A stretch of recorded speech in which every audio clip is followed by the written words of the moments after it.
All right. Great. Let's go. Happy Hard-hitting days. questions. There's no hard-hitting questions here. This is all friendly banter.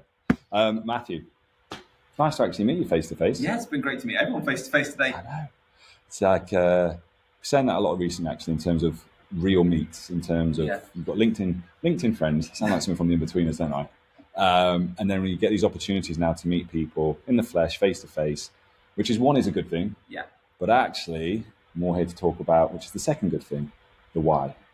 Why is it then that everyone is here today? So we're all here for AI Education 20. Oh, sorry. I'm not editing. I'm not Not editing editing? it out. I refuse. All right, we're all I here for AI refuse. Education 24. Sorry, it's towards the end of the day. I'm a bit tired.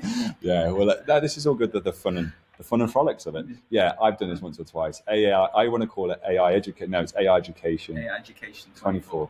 There we go. Rolls off the In tongue. sync. It's in sync then together. Just rolls off the tongue, Yeah. doesn't it? All right. So, elaborate a little bit for us then. Why did you come up with this? What was the starting point? So for me, I think I felt like there was a growing need amongst the teaching community to raise the profile. Especially, we started with statistics that almost 60% of teachers aren't using AI or haven't or don't intend to use it, and I think that's quite shocking or scary, especially when we need to kind of lead the way in informing our students in terms of AI literacy and how can we do that if we're not engaging with the tool ourselves. So I really wanted to get a group of people together to have a conversation about it. And I think, as I said at the beginning of the conference, just ask some hard questions.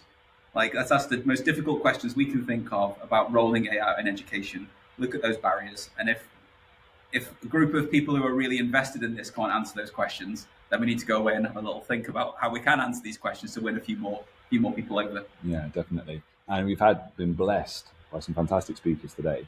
What have you taken from it though? One of my biggest takeaways, Ben's keynote was amazing, but one of the big takeaways from that was his kind of telling the story about him and his daughter going through a process of using ChatGPT together to cheat. But one of the main things that came through for me is that he had the ability to turn that kind of AI interaction into something more meaningful because he's an ex-teacher, so he has those questioning skills, and I think that for me, we need to do more with our parents. I definitely want to arrange some parent workshops after this to raise the awareness of what AI is and isn't, how ChatGPT and other AI platforms can support your students' learning, and also give them like a toolkit of questioning. Like, if you go to an average parent and ask them about Bloom's taxonomy, I don't think they're going to know what you're talking about. It's probably like the thing is like some kind of menu. So I just think that doing some workshops with parents on how they can turn those AI infused learning experiences into something a bit more meaningful. I think that's really going to be a big next step. Yeah, I've heard one or two others sort of in leadership go right. We need to have this, and it's the right time for it because we've got students at home who know about it. Parents think it's just cheating and plagiarism. We've got exams coming up. Now, actually, I think even with the parental field, it's just for them, just knowledge. Like we used to say, that saying is that knowledge is power. But I think we're getting to a point now where it's application of knowledge is power. And as someone said to me, the value of knowledge is decreasing. Oh yeah. If you consider how easy it is to find things, so now the ability to apply it, and I think if we can get parents on side, it'd be a great thing. So you've already answered the question of what's the next from this. How do we keep the momentum going? Before we move on, I just want to say we also had another speech from Adrian Georgescu, the director of Microsoft in Romania. Yes. And that was really interesting because those statistics rang true in terms of like the business world. And I imagine that would go through to the parent community as well, that still only 40% are using it. And I think, and it made me more aware that we're an Office 365 school, and there's some tools that I wasn't aware that we had access to that we could start using straight away to support students learning. I randomly stumbled across the PowerPoint coach on the app last night because I wanted to read through my opening presentation, and I didn't realize there was a coaching mode where you could do your speech or talk to it, and it gave me feedback. Oh, you're saying a little bit much. Maybe speak a bit louder. Maybe accentuate these words to drive the point home. And it gave me some great feedback on how to kick my speech up a notch. I actually made some adjustments to it last night based on its feedback. See, we're an Office 365 school, and that's an AI tool I didn't even know existed until last night accidentally because I used the app on my phone, and that's built into PowerPoint on your computer as well. It's nuts. So I think And I think, as I said in my opening, was I think we need to build more links as well between academics, industry, and schools as well. In this regard, I think that I went to a conference the other day, and it was all professors talking about like research in AI and AI powered antennas, cars, medical treatment, and I think we really don't know anything about that as teachers. And they were all saying teachers should be teaching this. We're like, but we don't know what you guys are up to. So can we all get together a little bit more? And even like Google, like and Microsoft, just make it a bit more explicit what's out there and tell us how we can use it a little bit better. Because I think if we're aware of it and it's just there for us already, I think that'd be great for us to just use it and capitalize on it. Yeah, I think with that, isn't it? It's what was really good about that was you've got someone from this massive company who wants to come and listen to teachers, to educators, and sort of come up with new ideas of how they can use it. And it's nice to have it that way rather than something that an ed tech company's produced and made and just pushed out to teachers. Yeah, that happens a lot. I think they're either taught for a little bit or they've never taught, and then it's like this is what we think a teacher might need. It's never what we really need. So I think more open dialogue between these companies and teachers and schools, I think, and parents and communities, I think that's going to really lead to more like meaningful tools being produced, ones that actually will add value.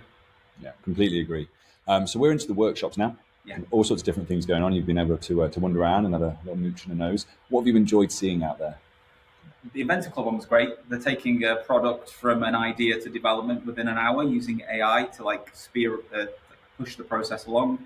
Darren's prompting workshop is always like phenomenal. Darren really knows his stuff, and he's helping like educate a group of parents and the teachers on how they can prompt better and how they can use it to support learning.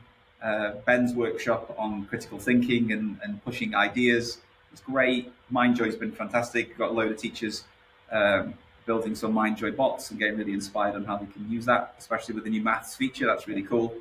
Diagon Esports, had a couple of students in there, a couple of members of staff, and I think a couple of parents from the community in there as well, learning how their kids are really into esports, or they heard the word Minecraft and Roblox, but they like I said in my opening, like first time I went on Roblox, I felt 1,000 years old. So I think what we owe it again as a school. Like, if we know our kids in our community are using that, I think we need to invest a bit of time and investigate what's going on over there. And if Roblox is this huge thing that like older, more experienced teachers aren't really aware of, I think we need to dip our toes in it a little bit and see what's going on.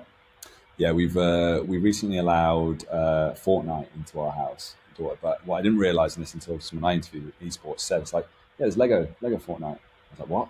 Because yeah, it's very similar to like the Minecraft side of things where you're building worlds. I was like, this is amazing. Yeah, really cool stuff out there. And my daughters, both of them love it. And so it's beyond what you originally thought Fortnite was, because again, the game's evolved. Yeah. Like Ben mentioned this morning about industries that don't change, that don't evolve, they will die.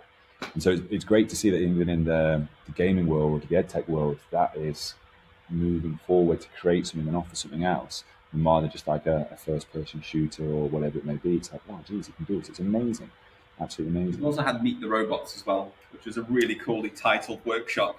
Just a room full of robots that people can meet, and one that actually will shake your hand and do a little dance. So they've been great, and I think the person who's leading that workshop is really passionate about how you can use robotics and science and maths and things like that. How you can really use things that would typically be relegated to IT, computer science, and how you can push that out across the curriculum to teach AI and robotics and critical thinking as well. It's been a really good mix of workshops. Yeah, I was going to say, I think the general consensus we can take from that is the day has been about, I think it's kind of, the way to sum it up for me is about all things to all people. The fact that you've had, it's not just been an educators conference, we've had parents. I sat down next to lunch with a parent, chatting with a parent from the school, which was great. Got students here, and you've got these sort of what I would consider world leaders. And we're very fortunate, we've got some world leaders in there talking about things. And then all the way down to companies that are doing fantastic things, and people here that are taking great value from it because they've been given opportunities to actually have a go at these things and have the expert coach, as it were, there to guide them through it. So I imagine there's lots of people out there. Obviously, we've already spoken about some that can't be here, hence why we're doing this, but also ones out there that are attending today that would probably just want to say thank you. I know the time and effort you've put into this, and I know exactly the struggles and strives it can be, but it's been a fantastic event.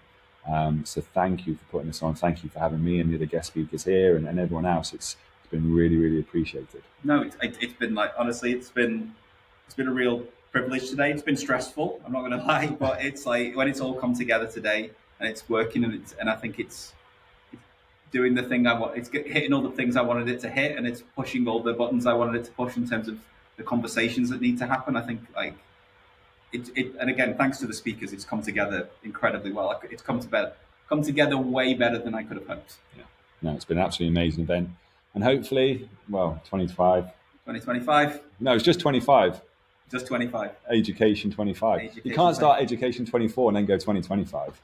No, we'll go 25. Yeah, 25. Or we might just mix it up. I was thinking of just doing, because I definitely want to potentially do some follow on from this, because I've met loads of cool people really last minute, and this could have become a 2-day thing. I met there's so much amazing AI research going on in Romania that I was completely unaware of. We've got 65 million, thousands of euros, hundreds of thousands of euros being invested in Romania in terms of AI research, and I really want to kind of get into that and unpick that and see how we can work alongside them a little bit to develop some tools, or at least know what they're researching, so we can prepare ourselves. Sounds like a festival. Sounds like a festival. Perfect. All right, thank you. All right, Thanks thank you. So much. Thanks. Awesome.